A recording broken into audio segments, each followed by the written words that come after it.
If the enemy can get you caught up in a waiting game, then he wins. The waiting game. Well, what is that? Well, I'll wait until I have this amount of money, and then I'll pursue my dreams. Well, I'll wait until I get married to live my best life. Well, I'll wait until I pay off this bill or that bill, and then I will begin to dare to dream. Well, I'll wait until next year, or I'll wait till I get all the sin out of me, and then I will, come to God and do the right thing. Well, I'll just wait until then, or I'll just wait until that, and I'll just wait until then, and I'll just wait until that. And before you know it, 15, 20, 25, 30 years have gone by, and what you waiting on? Because I want you to understand that it's never going to be a perfect time. The perfect time is when you decide to make up your mind and live your life right.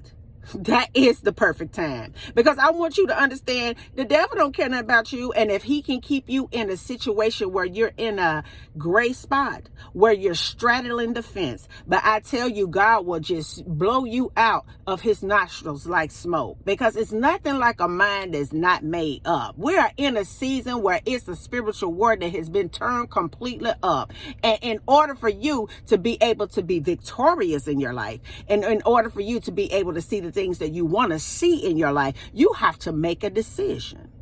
Your life is the sum total of accumulated thoughts and your ability to make a decision and take some action. Because it doesn't matter about what you say if you set your hips down and you don't move. You understand what I'm saying? It doesn't matter what you think about if you don't put no action behind what you're thinking about and put no action behind your faith, baby. That's dead faith. It doesn't matter what you say with lip service. What matters is when your actions and your words are parallel, and your actions and your words they meet, they match.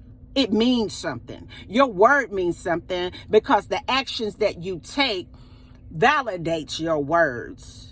Your self-worth sometimes is altered because you're indecisive. It's nothing like making a decision. See, what has happened is that you have had some experience in your life. Some of you have had experiences in your lives, and you just got the wind knocked out of you. And I want you to understand that is okay. That just shows me that you're good for it. Because when you're in a fight and you got the wind knocked out of you, you know how that feels. You can get back up and you can dodge that the next time around. See, the problem is that we cave in the midst of the fight. We cave in the midst of the struggle. We cave in the midst of development, and we cave in the midst of what God is trying to do through us. I want to encourage somebody to get up out of your seat today. I want to encourage you to move. I want to encourage you to pray. I want to encourage you to meditate. I want to encourage you to speak life into your situation. I want to encourage you to speak life when it's nothing but darkness and death and negativity all around you. I want to encourage you to gird up,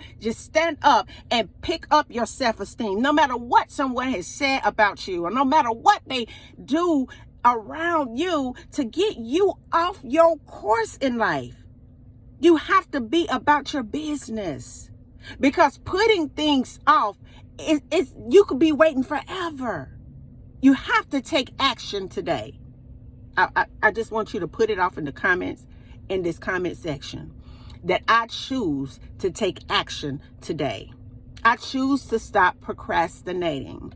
I choose to stop overthinking and overanalyzing things. I choose to walk away from analysis paralysis, and I choose to embrace action. Right action in the right direction, right action when it comes to my thinking, right action when it comes to my goals. It's the right action when it comes to the things that I choose to listen to. It's the right action in the things that I choose to do over and over and over and over again. It's the right action that I'm choosing to walk outside of a program that was designed to keep me oppressed. It's the right action that I choose, that no matter what everybody else is doing around me, I'm walking outside of a program that was designed for one specific group to prosper. In order for us to be able to take back everything that has been stolen from us illegally. In order for us to stand in the power that our Creator has given us, our ancestors have left us, we have to be able to create new things. We have to create new things for us and ours, because if you expect to ever win in a system that was designed to oppress you, to keep you down, to keep you in the dark, to keep you brainwashed, then you got another thing coming. Because in order for you to take it all back, you have to be able to create something new. And in order for you to create something new, you have to have faith in the unseen things that you're believing in. And in order for you to have faith in the unseen things that you're believing in, you have to throw it up to heaven and let the Most High grab it, and angels begin to work for you. In order for you to allow the angels to work for you, you have to continue to give them positive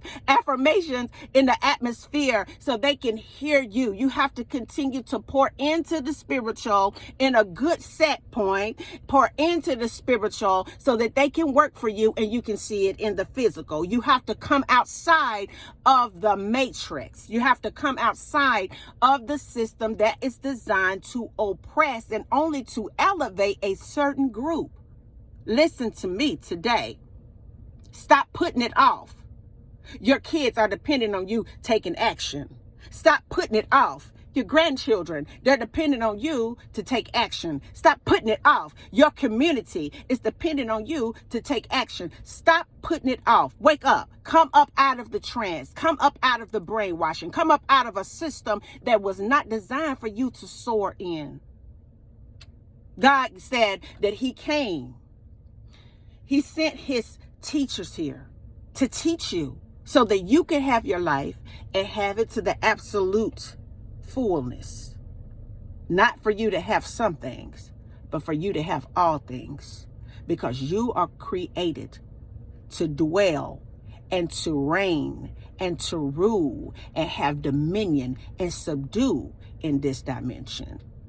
That's what you're created to do. You're not created to be restricted. You're not created to not experience or have freedom. You're not created to be oppressed. You're not created to be controlled. You are created to be liberated. You are created to love. You are created to be happy. You are created to be joyous. You are created to come out of tough situations better. You are created to be the image of what God had in mind when He created you. Stop putting off what God has been telling you in private. Stop rationalizing what God has told you. Because when God gives you something, there's no way that you can possibly wrap your mind around it. It's that big. It's going to take Him to do it through you. Take action today and live out your dreams. And until the next video, guys. Peace. Because I still be believing in you. Bye now.